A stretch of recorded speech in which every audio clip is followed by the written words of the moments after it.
Every day, billions of QR codes are scanned to pay for coffee, board flights, enter concerts, receive deliveries, even access medical records. They have become one of the world's most important technology. But here is the strange part. Almost nobody knows the man who invented them, and despite changing the world, he never became a billionaire. Here is why. Let's travel back to Japan in the early 1990s. Toyota factories built thousands of cars every day, each made from thousands of parts. Tracking every component with ordinary barcodes was becoming a nightmare. Barcodes stored very little information. They had to be scanned from one angle. A small scratch could make them unreadable. Factories needed something faster and much smarter. So the challenge landed on an engineer named Masahiro Hara at Denso, a Toyota group company. He wasn't trying to invent the next big consumer gadget. He simply wanted to solve one question. Why to store information in lines when you could store it in a square? Then came from an unlikely place, the ancient Japanese board game Go. Its black and white pattern sparkled a revolutionary idea. Instead of reading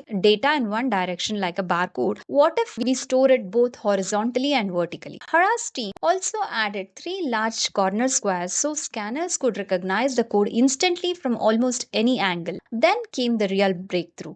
Even if nearly 30% of the code is damaged, it can still be scanned. And while a barcode holds only about 20 characters, a QR code can store thousands. The quick response code was born and known as QR codes. Originally, QR codes were built only for factories. Then smartphones arrived. Suddenly, everyone carried a QR scanner in their pocket. At restaurants, airports, hospitals, banks, payments, tickets, menus, everything was stored in QR codes. QR codes spread across the globe not because of expensive marketing, but because they simply worked. So now the question is, why didn't Masahiro Hara become one of the history's famous and richest inventors? Because Denso Wave made QR codes an open standard. Instead of charging expensive license fees, they allowed anyone to build scanners, software, and new applications. That decision meant less personal fortune, but worldwide adoption. Sometimes the greatest inventions don't make their creators billionaires. They become so useful that the world simply can't imagine life without. So the next time you scan a QR code, remember the quiet engineer whose invention changed everyday life without ever making headlines.